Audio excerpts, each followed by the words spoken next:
Sí. ¿Qué tal? Bienvenidos a todos ustedes. Es un placer tener esta audiencia tan grande. Bienvenidos al Coloquio Interinstitucional de Análisis y sus aplicaciones. Primero que nada quisiera decir unas palabras muy brevemente sobre cómo surgió la idea de hacer este evento aquí. Hace algunos meses, algunos de nosotros,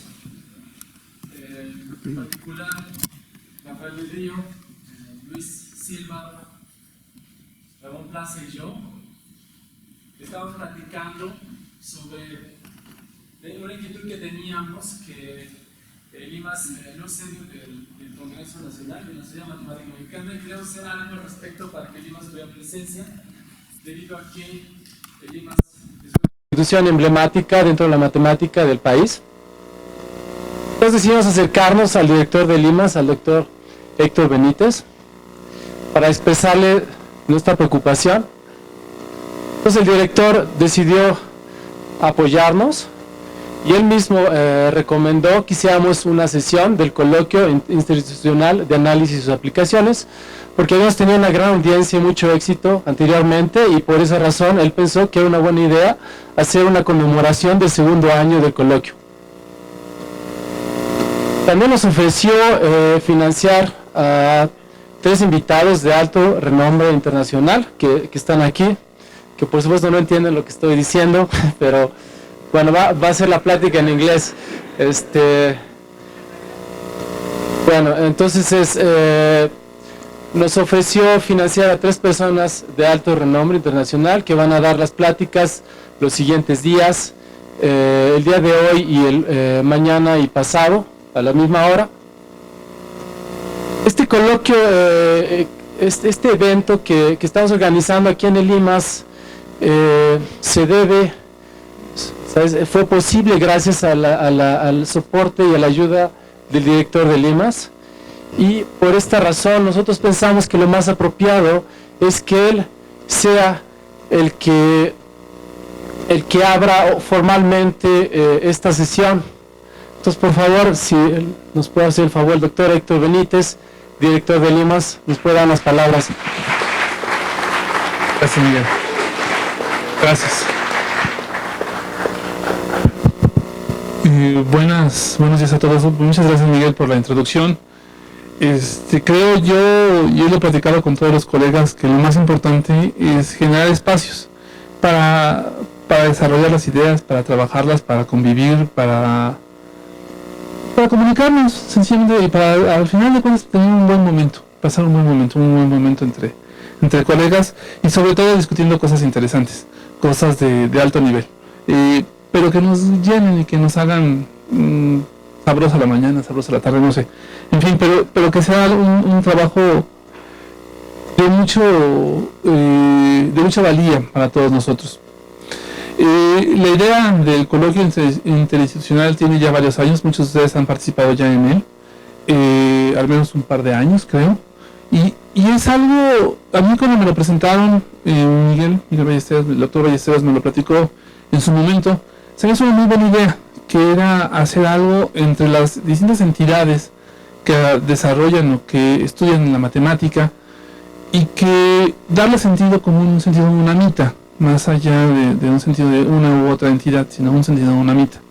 Y en ese sentido se generó este espacio transversal entre los 2 institutos y la Facultad de Ciencias, su facultad.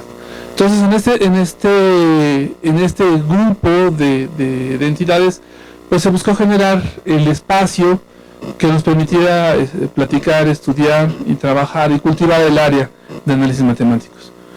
Siendo ya el segundo año que se tiene este coloquio interinstitucional y que ha tenido muy buen éxito, y muestra de ello pues es esto, que no tenemos lugares ahorita disponibles para todos ustedes, para que estén todos cómodamente sentados. Eso está mal, no está bien que haya gente parada, pero por otro lado, qué bueno, ¿no? Qué bueno que no esté la mitad del auditorio vacío, o que nada más estén los colegas que van a exponer y los colegas que los hayan invitado, ¿no? Eso sería muy feo que ha pasado, pero no queremos que pase eso. Entonces, esto nos lleva también al gusto por el área y el gusto sobre todo eso creo que es la palabra correcta, el gusto por el área y el gusto por cultivarla. Tengo más que decir que disfruten este coloquio, disfruten el Congreso de la Sociedad Matemática Mexicana, que se está desarrollando este año aquí en la UNAM. No es común que venga a Ciudad de México el Congreso, por muchas razones, la propia sociedad, y está bien, se busca que se mueva alrededor del país, y este año lo tenemos aquí en la Ciudad de México, entonces habrá que disfrutarlo, habrá que ser parte de él, asistir a sus distintos foros, reuniones, conferencias que se van a realizar o que se han venido realizando toda esta semana. Y una de ellas es esta. Como les decía, disfrútenlo primero, sáquenle provecho. Y segundo, colaboren. Y colaborar es de muchas formas. Y colaborar es platicar, contribuir, hablar, preguntar, cuestionar, dar una retroalimentación de las propias ideas que uno tiene. Creo que eso es lo más importante y lo que enriquece a cualquier área de conocimiento. Ese diálogo constructivo y profundo. Pues sin más, y felicitando a los organizadores de este evento, a los organizadores académicos de este evento, no tengo más que decir, más que tengan un muy buen inicio de coloquio, tengan una muy buena mañana con todos ahí, con los expositores de muy alto nivel que aceptaron venir. Thank you for being here at IIMAS and especially at UNAM. Y sin más nada, pues muchas felicidades, muchas gracias y pues bienvenidos sean todos a este coloquio. Gracias.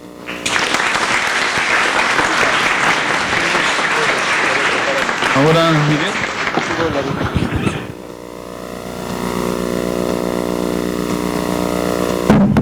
A ver, quisiera decir unas palabras sobre el coloquio antes de empezar. El coloquio empezó hace, no formalmente, pero empezó con las varias pláticas que tuvimos Ramón Plaza, Antonio Capella y yo hace 3 años. Pero formalmente comenzó hace 2 años. Al principio incluimos a Luis Silva y Ángeles Sandoval junto con nosotros, Antonio Capella, Ramón Plaza y yo, y hicimos un trabajo por escrito, en donde escribimos todos los lineamientos y lo que esperábamos que fuera el coloquio. Una parte fundamental del coloquio es que fuera horizontal y que involucrara a toda la comunidad.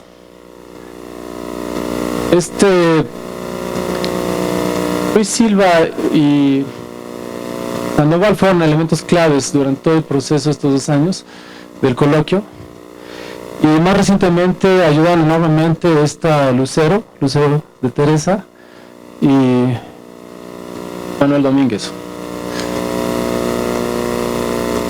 Con la idea de incluir a toda la comunidad, formamos comités que incluyen buena parte de la comunidad de análisis dentro de la UNAM. Entonces generamos 2 comités, el comité académico y el comité organizador. Aparte de las personas que ya mencioné dentro del comité académico, están por parte del IIMAS Renato Calleja, Rafael de Río, Ramón Plaza y Ricardo Weber. Por parte del Instituto de Matemáticas CU, Stanis Ackerman, Magali Folk, Pedro González Casanova. Por parte del Instituto de Matemáticas de Campus CU está Emilio Marmonejo, Salvador Pérez Esteva, Carlos Villegas. Y de la Facultad de Ciencias está Carlos García, Carlos Martínez y Francisco Torres, aparte de las gentes que ya mencioné. En el comité organizador por parte del Instituto de Matemáticas en la sede de Cuernavaca está además Marcos López. En esta sesión especial conmemorativa del Coloquio Interinstitucional de Análisis de Aplicaciones, estamos organizando todos los miembros del IIMAS que mencioné anteriormente, y además también Ángeles Sandoval de la Facultad de Ciencias. Entre los ponentes que hemos tenido estos 2 años están algunos de los analistas más destacados de México, y también analistas muy destacados a nivel internacional que invitamos para participar en el coloquio en varias ocasiones durante estos 2 años. Quisiera también hacer unos agradecimientos de la gente que nos ha ayudado durante todo este tiempo, la parte operativa, que es el Departamento de Difusión del IIMAS, en especial a Vanessa Gil Tejada, diseñadora gráfica del IIMAS, a nuestra secretaria Margarita Vázquez García, y también muy especialmente quisiéramos agradecer de nuevo a la dirección, al director del IIMAS y la dirección por todo su apoyo. Enseguida Ricardo Vega va a presentar al ponente.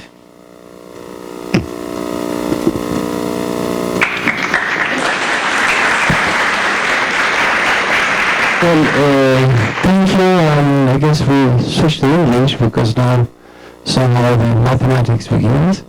And thank you all of you for coming. And please come in, Rudi. I will try to be brief, but let us say a few words about Professor Rudi Weikard, who is the first one. He obtained his in 1987 in the Technical University of Braunschweig. His advisor was Hans Siebentop. And since he is with the University of Alabama at Birmingham. He is mathematical physics in many areas, in particular the inverse problems and inverse resonance problems, where he is one of the researchers that has made many important contributions. He also works in differential equations in the complex domain in abelian intervals, and besides as a mathematician and researcher, he distinguished himself in the research of meetings. In particular, the series, the University of Alabama Birmingham differential equation of mathematical physics, that play roles for many, quite a few generations, including one. It was a focal point which 2 or 3 years we will meet there from all over the world. We have exchanges and meet people and many things. And this was a very important series of conference. And I guess many of us looking eventually to the next one of the series. And then right is inverse resonance problems. So read it, please. Okay, does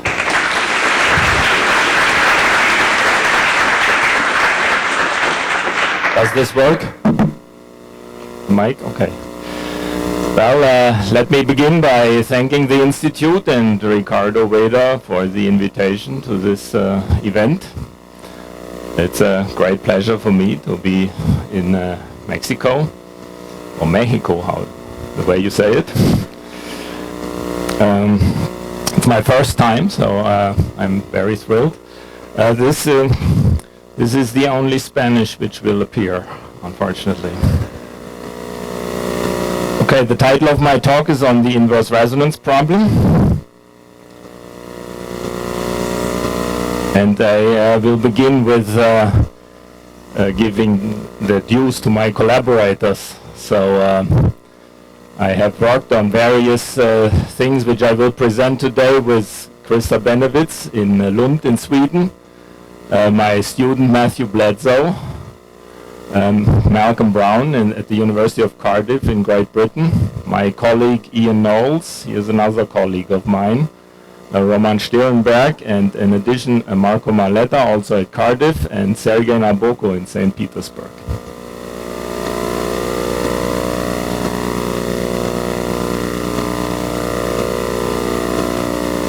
Okay, we begin with the introduction history. Many people will begin an introduction to this topic with a paper by the Soviet, let me say,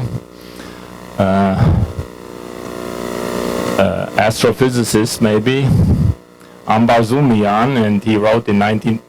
I don't know how to do this. So in 1928 he wrote a paper, he wrote it in German.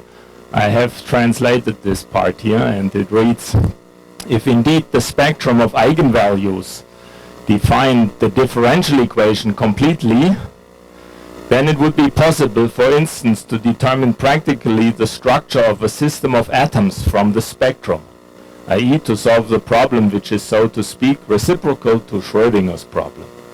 So Schrödinger's problem, the Schrödinger equation was if you know what the system is, you might want to determine what the spectrum of the system is. But here, this is the inverse version of that. So if you know if you have information about the spectrum, then you want to get in the inverse way. You want to get information about the structure of the system. So this is sort of the birth of inverse spectral theory in 1928. Okay. And now let me begin with sort of the main equation in this business. So this is the famous Schrödinger equation. The function q here is called the potential. It describes the physics of the system. The second derivative here comes, thinking physically, comes from the kinetic energy of the system. Q, as I said, is the potential energy. Lambda here is the spectral parameter. It's a complex number in general. And one poses this differential equation on an interval 0b, where b could be finite or infinite, or maybe sometimes one poses it on the full lines of from minus infinity to infinity. All these are possible. Okay, one may have to also put boundary conditions. One has to put the boundary condition at 0, this point. And sometimes one may have to put the boundary condition at the right-hand endpoint. And sometimes maybe not. So it depends a little bit on Q, in fact. Okay, and here I've listed some boundary conditions. This one, when you ask that the function you are looking for here, that it will vanish at the initial point, you call this a Dirichlet boundary condition. If you ask that the derivative vanish at the initial point, you call this a Neumann condition. And they are both special cases of the Robin condition, which is this one. So there you have sort of a mixture of the two cases. And in the case alpha equals 0, you get one of them. And in the case alpha equals pi over 2, you get the other one of the previous ones. Okay, we will mostly, unless otherwise mentioned, I will, if I forget to say what Dirichlet what condition I have in mind, then I will have the Dirichlet condition in mind in the future. Okay, so here is what Ambar-Zumian actually found out in his paper in 1928. So he looked at a very special case, namely he had a finite interval, so B is now finite, and the potential is a continuous function. And in this case, if you put the Neumann, this is a situation where you have to put the boundary condition at either end. So if you put the Neumann condition at 0 and the Neumann condition at B, and if you then find out what the eigenvalues are, and they are exactly the ones which you would have if your potential was the 0 potential, so if Q was the 0 function, if those eigenvalues would be exactly those, then you would know that the potential actually was 0. So it's a uniqueness problem. There could be no other potential which would produce these eigenvalues. This was Ambar-Zumian's result in 1928. And took almost 20 years to make some progress on this program. Work in 1946. He showed that in general, so if you do not only compare with the 0 potential, then knowing just one set of eigenvalues, like here, is not going to be enough to obtain a uniqueness theory. Instead, you need two sets of eigenvalues. So maybe you fix on the left-hand side, you fix a Dirichlet condition, and on the right-hand side, you put a Neumann condition. You obtain the eigenvalues, and then you change the condition on the right-hand side, and you put another Dirichlet condition or one of these Robin conditions or something, and you get another set of eigenvalues. If you have both of these sets of eigenvalues, then they could come only from one potential. So there would be only one potential which could produce those two sets of eigenvalues. So this was Borg's result in 1946. As you see, it's almost 20 years after Ambar-Zumian. And then there were more results very rapidly in the late 40s and 50s. Levinson showed that you could obtain the uniqueness theorem by having one set of eigenvalues, and if you use the Neumann data, so that if you have the Dirichlet eigenfunctions, so these are the functions which vanish at both endpoints, say, and then you had the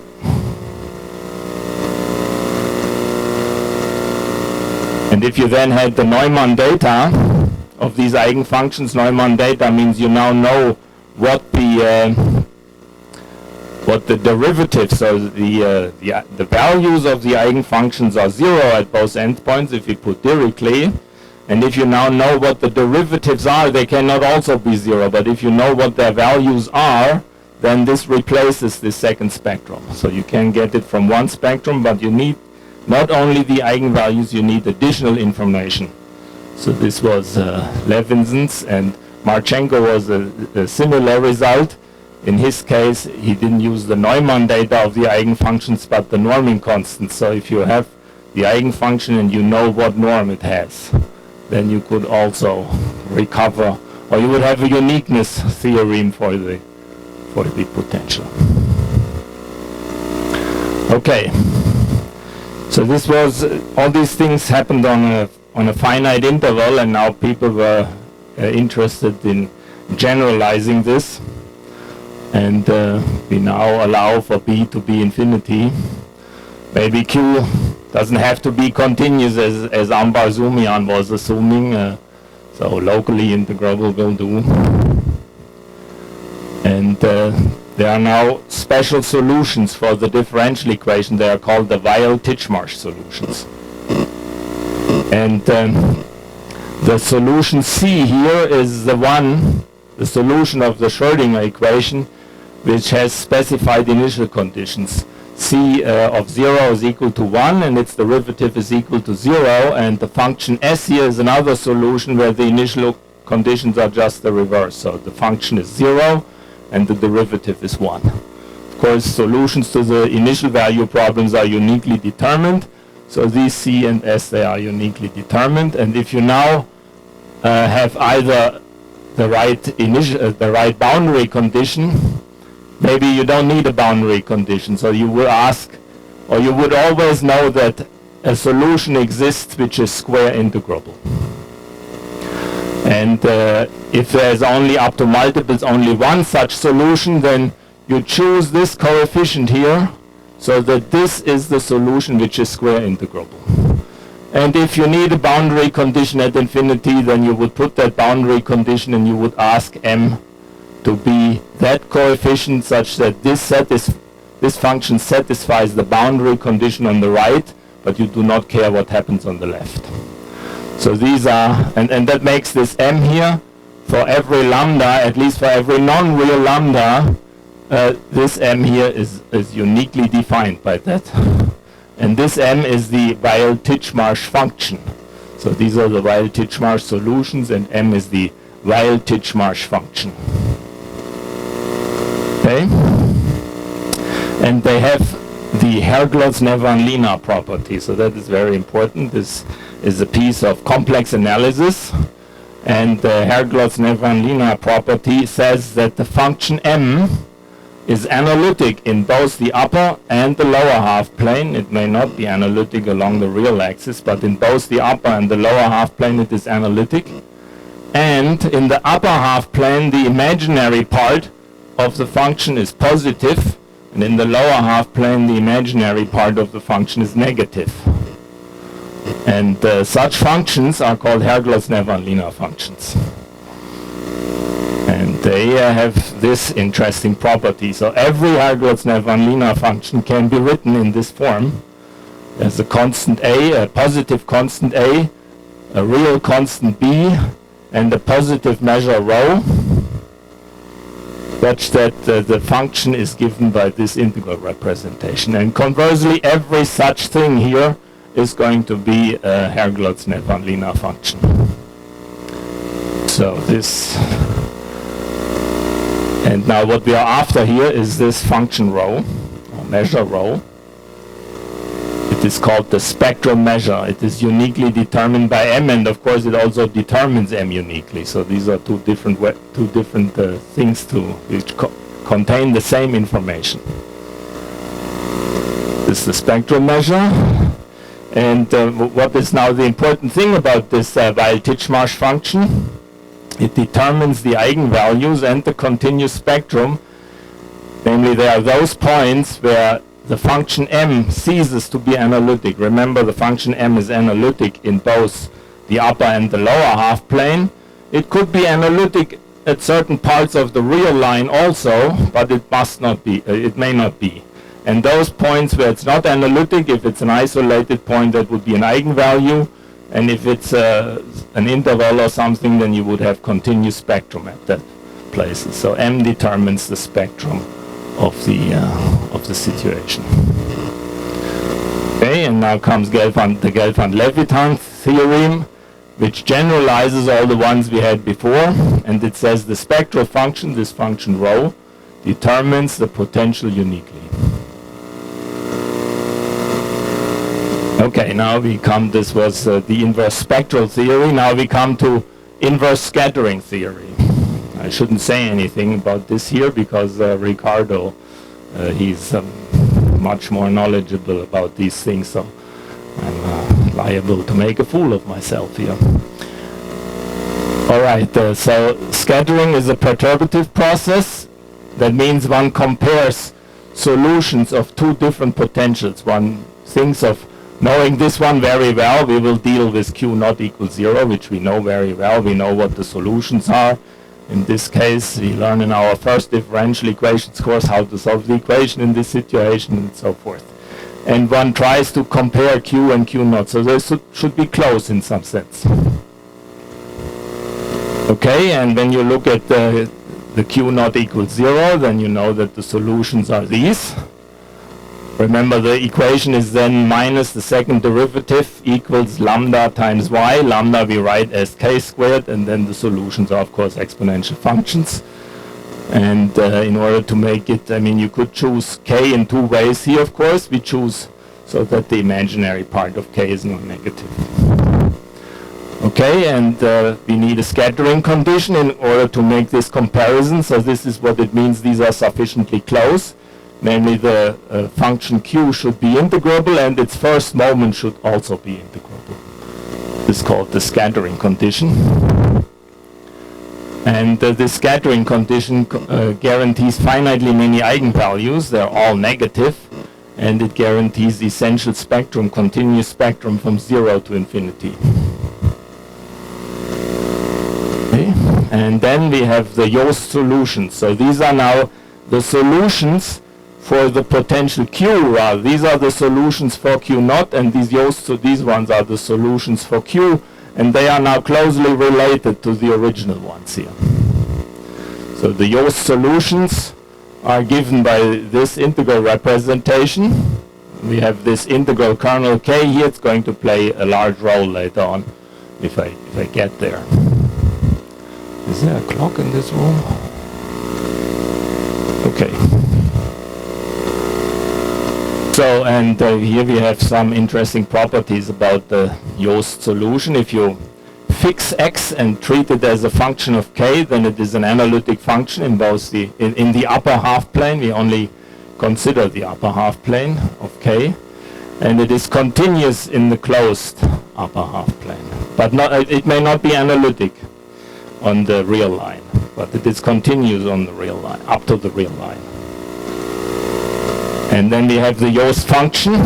It is, if you evaluate the Jost solution at x equals 0 at our left-hand endpoint, and you treat it as a function of k, this square root of lambda. This is called the Jost function.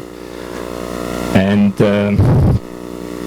we'll come back to that, I guess. Then there's Marchenko's inverse scattering theorems from 1955, and it says the eigenvalues and then the norming, these are the norms of the eigenfunctions, and the scattering phase, which is obtained from the Jost function by this expression here. So delta is the scattering phase.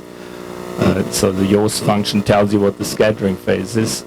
these information, they determine the potential uniquely. Okay, now we come to resonances. So if Q decays super exponentially, so you can do inverse spectral theory, you don't have to have any condition on Q except that it be locally integrable. To do scattering theory, you have to ask that it satisfy the scattering condition, that it be integrable and the first moment be integrable. But now we ask even more of the potential Q, namely that it decays very fast at infinity. So if it decays super exponentially, then, and for fixed x, then this Yost solution as a function of k can be analytically continued to the lower half of the k-plane. It was already analytic in the upper half plane and continues up to the real line, but now it turns out it actually extends analytically to the full k-plane. And one could say a similar thing about the m function, which is not a function of k, but the function of lambda, and then one has to get in the notion of the Riemann surface. And one cuts open the plane along the spectrum, and there is another second sheet behind that, but I don't want to go into this. Okay, so now we define the resonances. First, what would be the eigenvalues? Well, if the Yost function it is asymptotically behaves like e to the ikx, I didn't make this clear enough earlier. Asymptotically, the Yost function behaves like the unperturbed one, and that makes it square integrable when k is in the upper half plane. And when you now ask that at 0 it is equal to 0, then it also satisfies the boundary conditions on the left, and therefore it is an eigenfunction, and the k squared, remember lambda is equal to k squared, is then an eigenvalue of the problem. And psi, as I said, is the eigenfunction. So these are the eigenvalues. The k's, the eigenvalues are of course real, so k squared is real. That means in terms of k, the eigenvalues lie along the positive imaginary axis. And now our function is also analytic in the lower half plane, and we could have zeros of the Yost function in the lower half plane. And if that's the case, this function will not be square integrable, but it will satisfy the boundary condition on the left, and in this case we call k square a resonance. Okay, and the idea behind all of this, what Ambar-Zumyan had in mind, that you can see the eigenvalues and also the resonances, you can see them in spectroscopy. So you might think of the Balmer series for the hydrogen atom. All these things are very much related to these. Okay, so now here's the inverse resonance theorem. So suppose that Q is compactly supported, that certainly excuse me, that certainly makes it super exponentially decaying.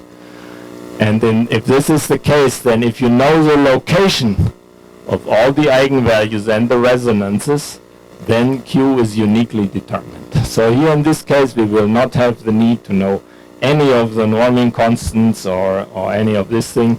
For the resonances there wouldn't be any norming constants anyway, because that would be infinity. So just the location of all the eigenvalues and the resonances, they determine Q uniquely. Okay, here's a short proof of this. It relies on certain things, of course. So first of all, in this case, the Yost function is everywhere analytic, so it's an entire function. It has growth order 1.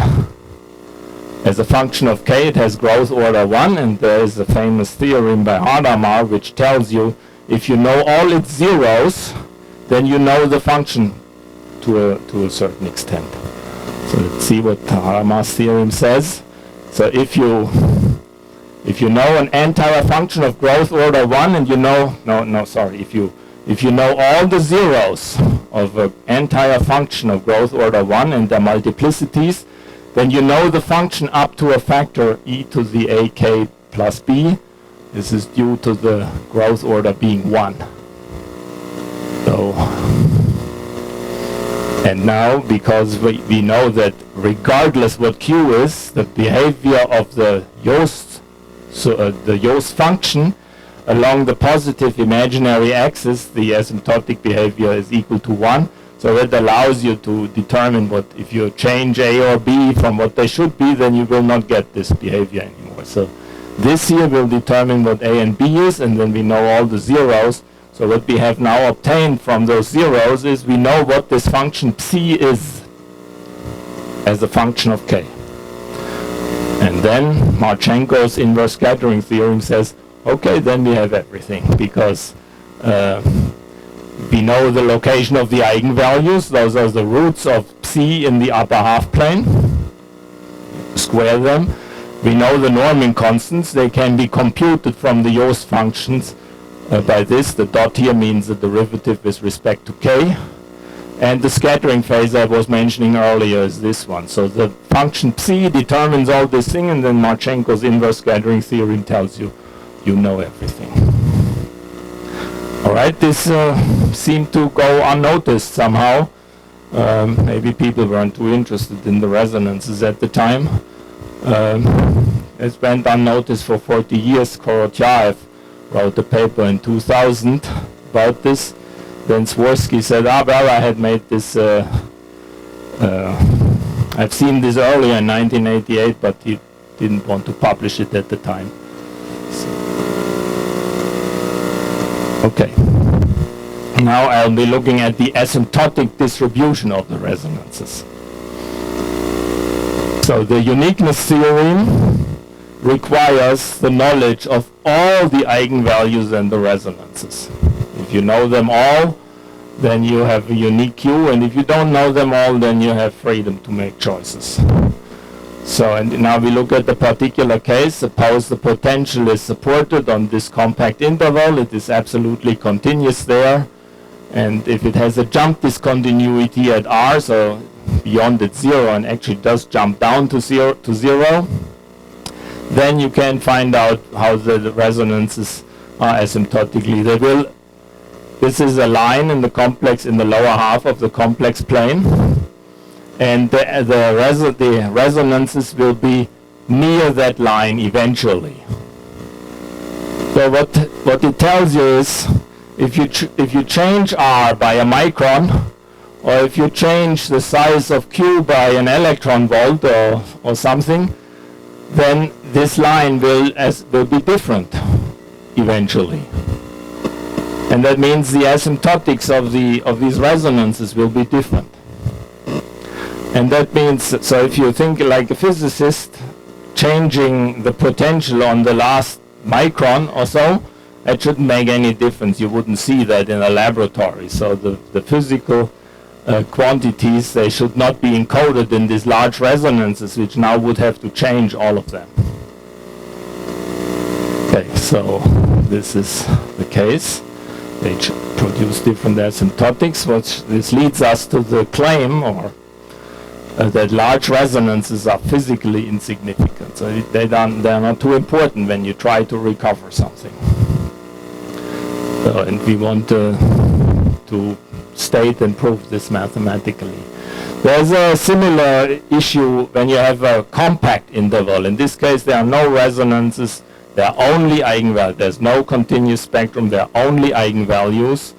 And the inverse theorem is that if you know all these eigenvalues and maybe the norming constants, things like that, then you find out what the potential is.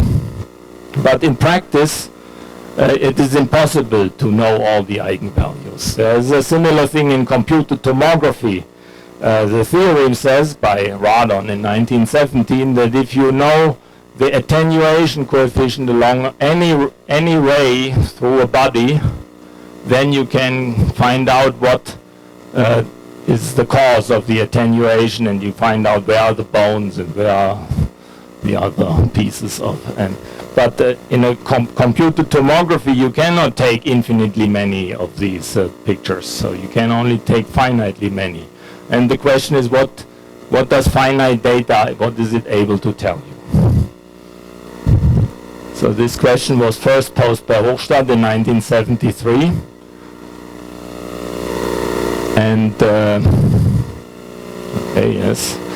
And then Rondell and Sachs, they had remarkable examples, and this was in 1992, and reasons why one could hope for a reasonable recovery, but it wasn't a theorem in that sense.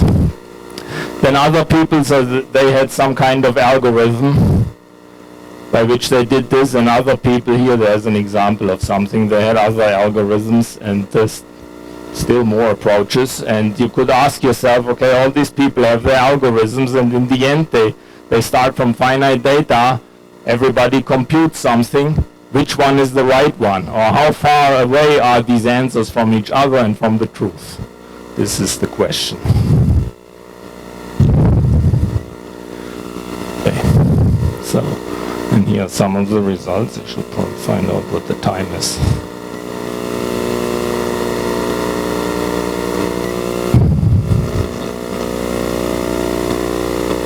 Okay, half an hour, okay. Alright, so this is sort of the culmination maybe of my work on this topic. This is work I did together with Marco Maletta and Roman Sternberg, and this is the theorem here. And if I have time, in the end I will say a little bit about how to prove this, like some idea. It's very technical actually.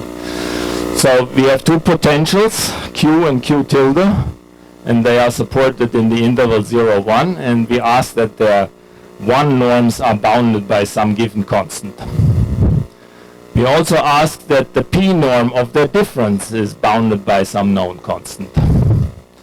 P is a number in the interval larger than 1. Less than or equal to 2 is not so important. So P is a number larger than 1.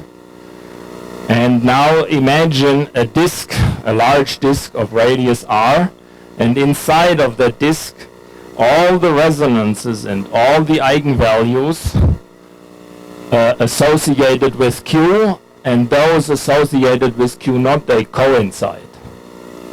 Or maybe they only almost coincide, they are epsilon close to each other. But to make it easy, imagine they coincide.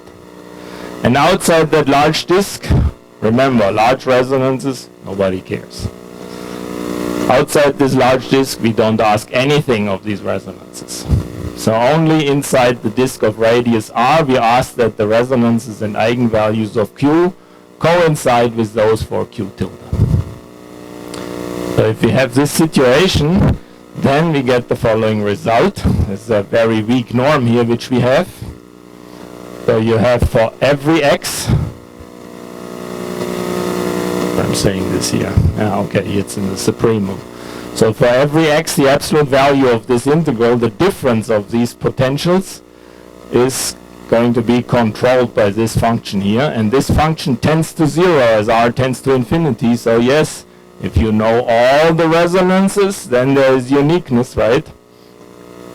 But you have to also ask that as r goes to infinity, r to the 1/6 also goes to infinity. In this case, you have to let epsilon go to 0 a little bit faster, so this thing goes to 0. So if epsilon was equal to 0, then this would be equal to 0 and you wouldn't have a problem.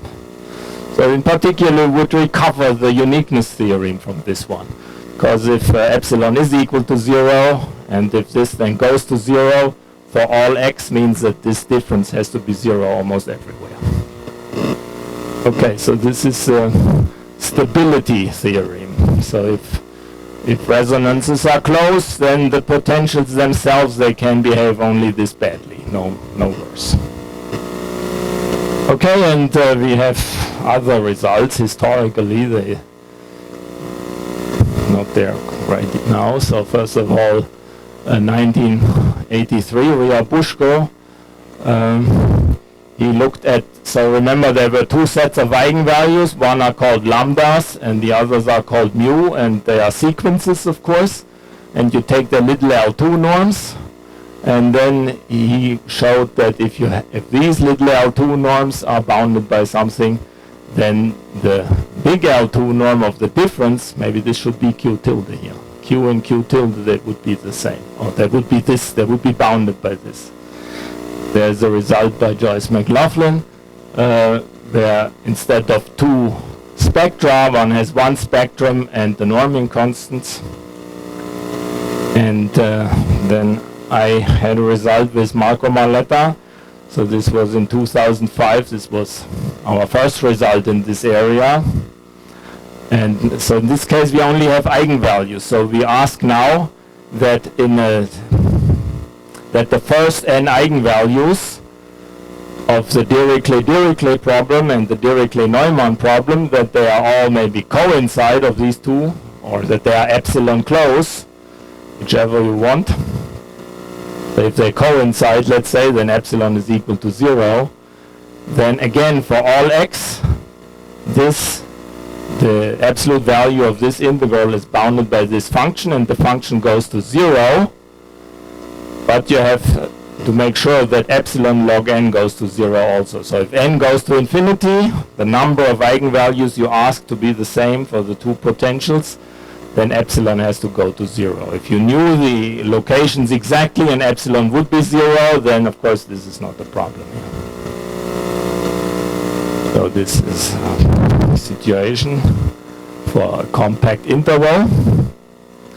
And one can now look at what these large eigenvalues, what they are responsible for. Suppose you have two potentials, one is 0 and one is sine kx. K is now just a large number. It's not the same k as before, a large real number. And the idea is if you measure voltage over, you have to measure it over some even small interval, perhaps. So if you measure it from here to here, you don't know whether you have whether you put your sensor on this point or this point. Maybe a little bit different if you think like a physicist, and therefore you don't know exactly. If you have a potential which is 0 or potential which varies very much, then the average would be 0 over this, even over a short interval, and therefore the physicist would not be able to detect this. If you have a 0 potential, or if you have a potential which is oscillating very wildly on a short interval. So if k is very large, then you would expect that, and it happens that the first few eigenvalues, that they are very similar. And indeed, so if k is equal to 100, then the first 16 eigenvalues are practically identical, and then it goes off, comes back again. If k is equal to 400, then the first 64 eigenvalues are practically identical. So we've drawn the differences of these eigenvalues here. And then it jumps up to here, and then it comes back again. So this is what happens there. So then there are discrete problems. There are discrete Schrödinger equations, and there are orthogonal polynomials which are related to Jacobi difference equations, and one can pose similar questions about these things, and we did pose them because we weren't able to answer the big question which I presented earlier, which I said was the culmination of our work. We didn't know how to do this initially, so we first did some easier things. So there's a discrete Schrödinger equation in 2005 with Malcolm Brown and Sergei Nabokov. We proved uniqueness, and with Marco Marletta we proved stability for the discrete Schrödinger equation. And then we looked with Brown and Nabokov something called the Hermite operator. So the difference equation looks now like this, or the difference operator looks like this. B is sort of the potential. For Schrödinger, by the way, this coefficient is 1 and this coefficient is 1. So that's the difference. And then there are also orthogonal polynomials on the unit circle. There are orthogonal polynomials on the real line. These are the famous orthogonal polynomials like Hermite and Legendre and all Laguerre and all these things. But there are also orthogonal polynomials on the unit circle. And back in the 10, 15 years ago, they were very en vogue. And we proved uniqueness for these. CMV stands for Cantero, Moral, and Velasquez. These are 3 Spaniards who worked on this business. so we proved uniqueness. And right, yes. Okay, and what we have? Okay, these are Jacobi operators. So again, these are related to orthogonal polynomials on the full line. And we were treating three particular cases: if the spectrum is full real line, or the spectrum is a half line, or the spectrum is one finite interval. But you will notice there are no gaps in the spectrum. And there's a reason for that. And probably come back to that a little later. Okay, then there are full line problems. So far I've always been talking about you have a half line problem. It starts at 0 and goes maybe to infinity, but you could have scattering on a full line. And my student Matthew Bledsoe treated that case, the discrete case and the continuous case. In this case, it turns out that the eigenvalues and resonances, which are the poles of the reflection coefficient, for those who know, if you know the reflection coefficient in this case, then you can determine, or the potential is uniquely determined, but the eigenvalues and resonances will now not determine the reflection coefficient. You also need the zeros of it in order to, so it's a little bit different. The zeros of the reflection coefficient are also needed. And then there's another thing I have done in the last few years. These are left definite operators. So if Q is a non-negative potential, so this looks almost like a Schrödinger equation. If W was equal to 1, then this would be the Schrödinger equation. But now sometimes one is interested in a situation of this differential equation where W is allowed to change sign.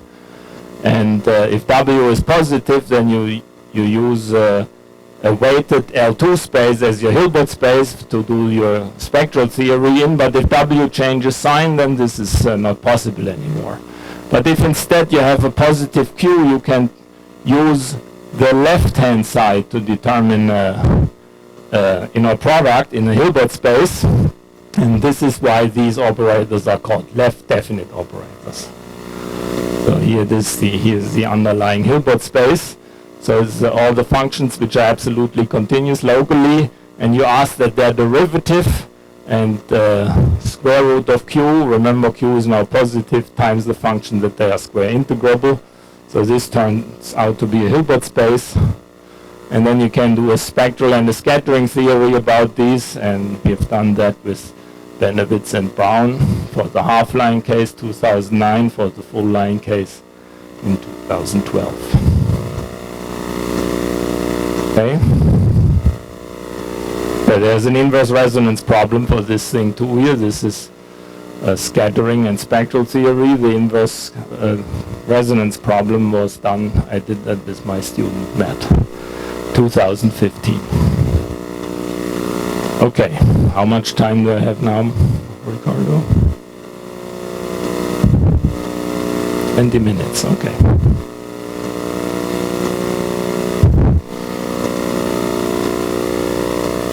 So I will now say a few words about how one could prove this theorem I had mentioned earlier, which I said was our major theory. So it's actually very technical, so I can give you only an idea of how one would approach it, and maybe what goes into this. Okay, so first there were the transformation operators. I think I mentioned them earlier.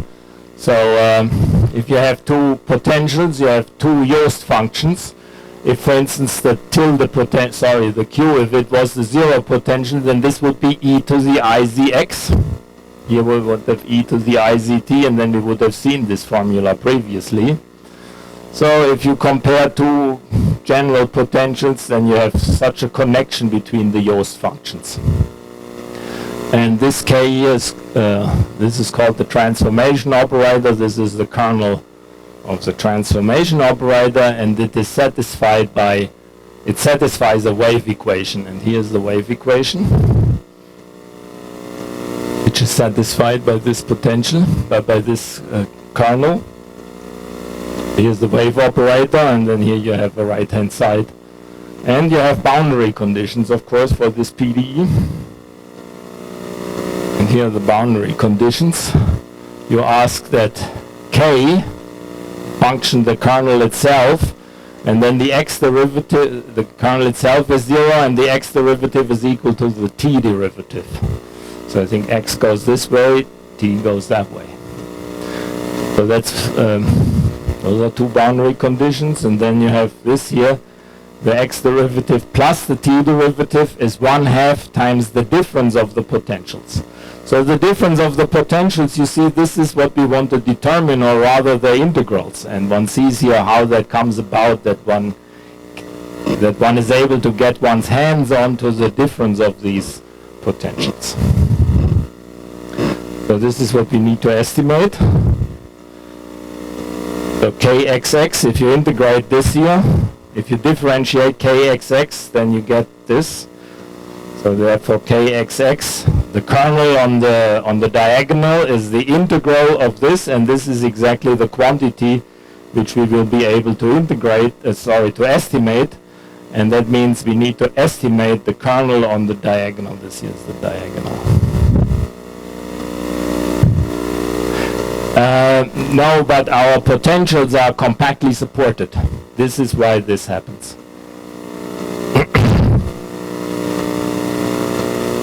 Okay, here's our equation again.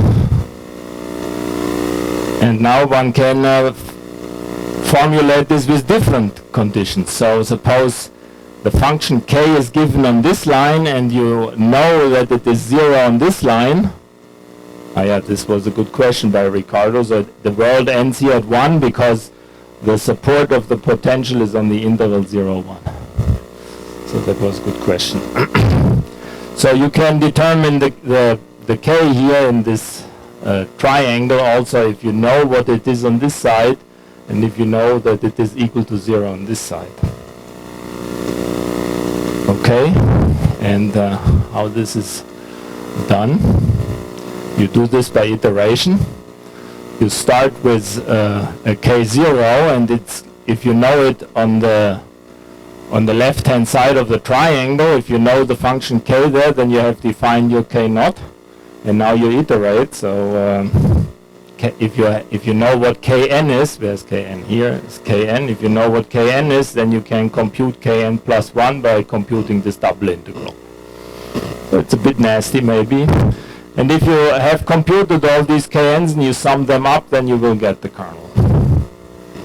So this is standard in this business of solving wave equations, and we just utilize this for our purposes. So, in order to do this process, what we need to get started. We need to have this one, and all the others one are gotten by iteration. So we need to know what this is. So we need to know what k is for the first argument being equal to 0. That's the goal, what we have to try to do. And now we compare our two, so we have our two potentials. Here is the kernel of the transformation operator, which we want to find out. But we can also compare each of them with the potential 0, in which case we have kernels kq and kq tilde. These are comparing these guys with potential 0 instead of with each other. And then, of course, we have this commuting triangle here. Instead of going from here to here, we could go from here to here. So first with an inverse transformation operator, and then with this transformation operator. And if you do this, then you find the following equation. So the k0t, this is the thing we were interested in. It is given by the difference of these two kernels here. It appears here, and it appears inside of this integral. So this is what we need to know about. So this is what we need to estimate. The difference of these things. If we know about what that is, then we can get information about that, which is our goal. All right, now how do we get the difference of these kernels? remember, what we know is something about the resonances, which are the zeros of the Yost solution. So we have to bring these Yost solutions into the game at some point. And here's the equation for x equals 0. We have e to the I zx here, but for x equals 0 it's 1. So we get this expression. And we have a similar expression for the tilde version of this thing. And now we take the difference of these two, and then the difference of these kernels will appear in this integral. So you see that the difference of these kernels, if you Fourier transform it, you get the difference of the Yost functions, or maybe you want to view it the other way. If you inverse Fourier transform the difference of the Yost functions, you get this difference of these kernels, which is what we were after, according to the previous slide. So here's the inverse Fourier transform, so we need to estimate the difference of these two Yost functions, and then by doing this inverse Fourier transform we would get information about the difference of these two kernels, and then so once you have done all this, then you have to really go back and check all your inequalities, etc. So this only provides for the idea of why you try to do what you do. Okay?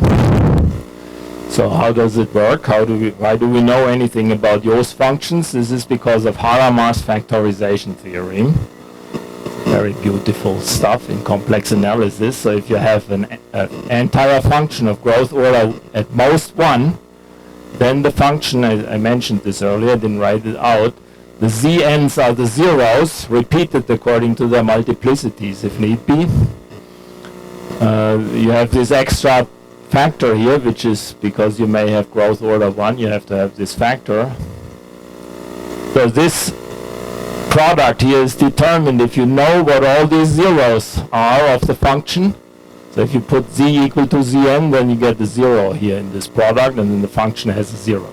So these are exactly the zeros of the function, and if you know what all the zeros are, you know what this product is, and then you also know what this is. If z equals 0 is the 0 itself with multiplicity and not, you have this factor, and you also have an a plus b times z, as I mentioned earlier.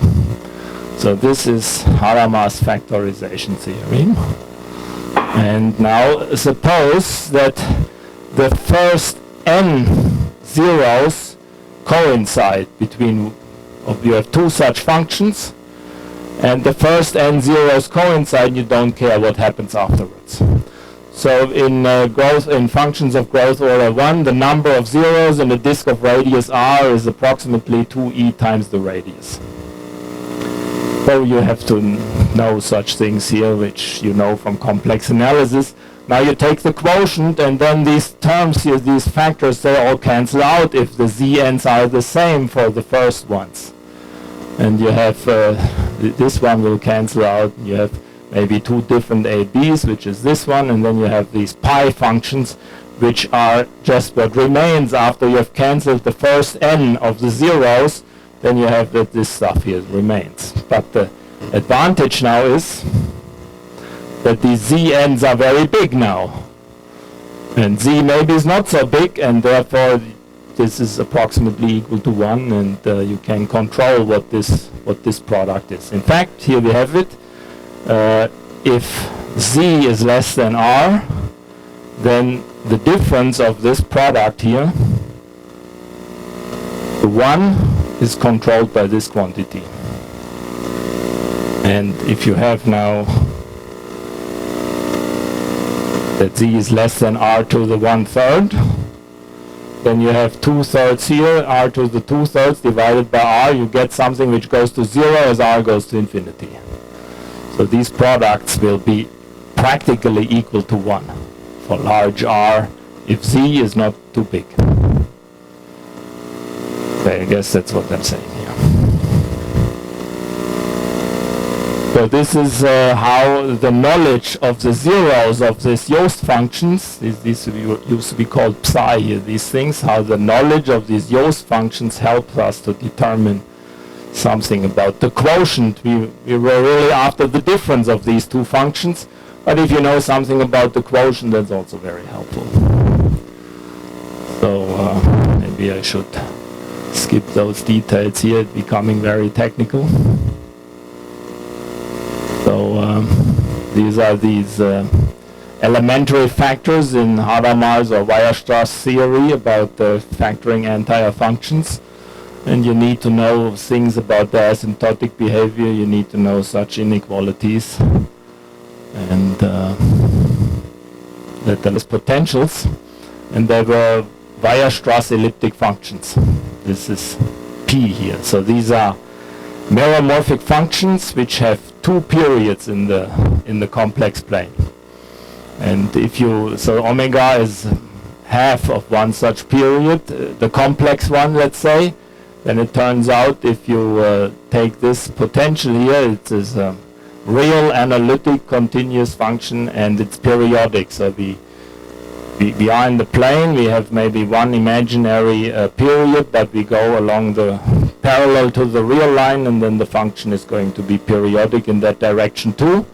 And this is Weierstrass elliptic function. It's a very famous function. It has all kinds of very important properties and plays a large role in evaluating elliptic integrals. Okay, so we have this function.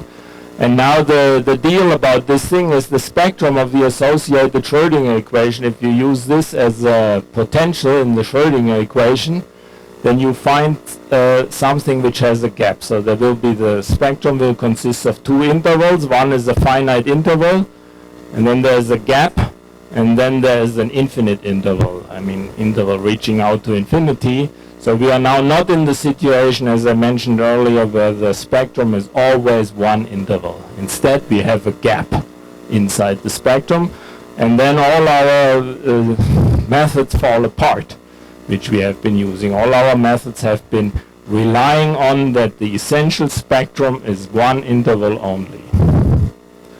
And this falls apart here, and then in this case one knows what one knows the solution. This is almost as good as the constant coefficients equation. One knows everything about the solutions in this situation. So this maps the energy lambda into the z plane here.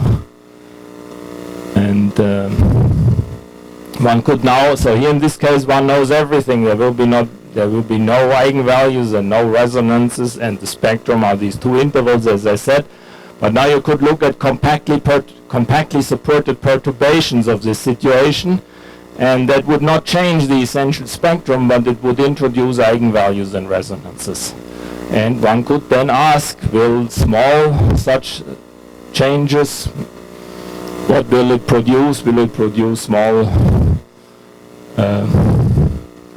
small changes in the resonances? So what it would mean, since they are in the unperturbed case there are no resonances, it would mean if you perturb a little bit, then the resonances come in from infinity.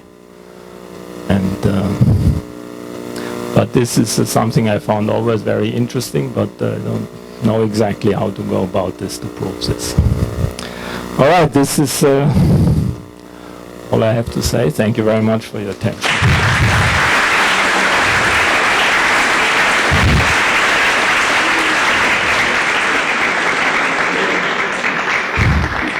Are there any questions? Yes?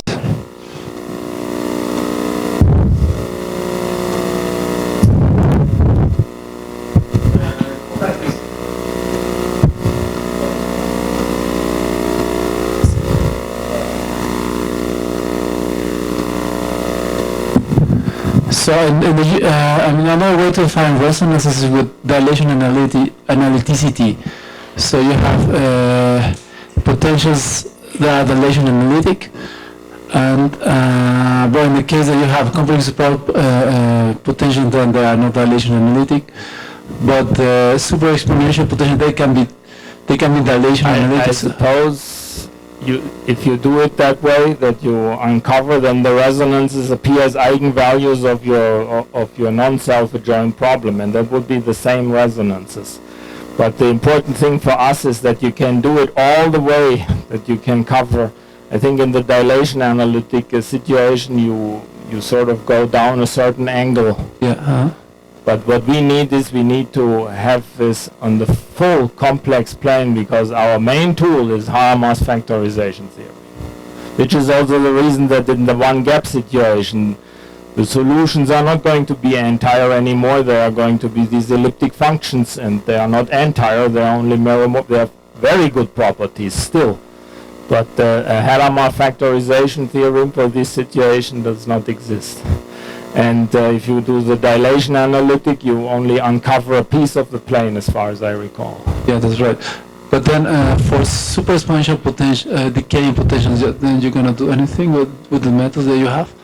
One probably could, but it was already very technical in this way. I think one could, and in the case of the CMV operators, Maxim Zinchenko, my collaborator, has done something, but it's a much simpler situation because it's discrete. Any other question? Well, I have a question. You mentioned the uniqueness when you know resonances and eigenvalues. Is there any characterization result in terms of resonances and eigenvalues? No, I'm not aware of that. Actually, I have to take that back. I think Yevgeny Korotyaev has some results in this. Some results for some compared to supportive potentials as well. Yes. This is not a very interesting question in our case, because the characterization would be something about the asymptotics. And my point of view is we don't care about the asymptotics. And the finitely many, they could be anywhere, that doesn't matter. Okay, well, thank you. Another question.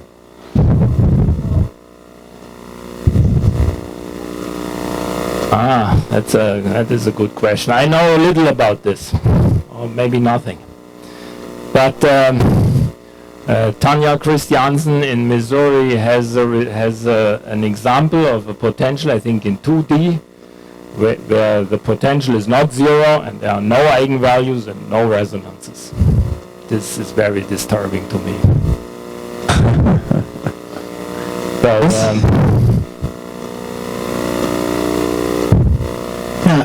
I understand that bound states, namely the zeros of the upper complex plane, have some nice physical interpretation. Well, for example, you can trap atoms. On the other hand, the resonances, which correspond to the zeros of the Yost function in the lower half complex plane. So what kind of physical interpretations they have? Are there some instances, for example, where I can measure them, or I can see them, or I can observe them?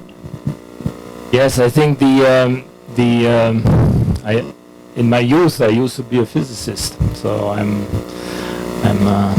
not able to answer your question as well as I really should be. Anyway, I think you mentioned that eigenvalues have something to do with the absorption spectrum, and I think the resonances have something to do with the emission spectrum. And if you look at spectroscopy, you see the eigenvalues as very sharp lines, but the resonances, they are smeared out, and you measure the width of these. There's a distribution of intensity, and you measure the width, and the width has something to do in how much time the resonance will decay. So there are some real physical things in these resonances which you can observe. Therefore, you could, in principle, maybe you could look at some spectrum, and you see there are the eigenvalues, sharp lines, and there are the resonances, they are smeared out lines, and you see, of course, only finitely many. And then the idea is that, okay, this finite information still will give you something about what is behind that. Of course, our world is 3D. I was talking only 1D, so yeah, there's lots of things to do. Yes, there's a question there.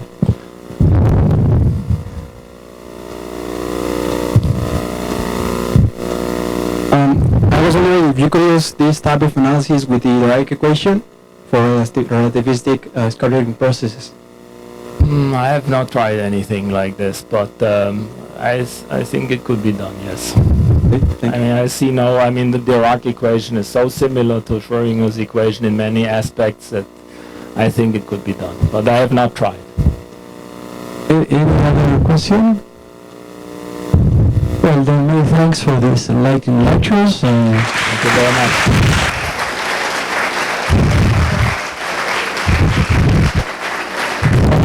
I remind you that tomorrow at 11:30 is the second talk, and Friday also at 11:30 is the third talk. Okay, well, thanks for coming.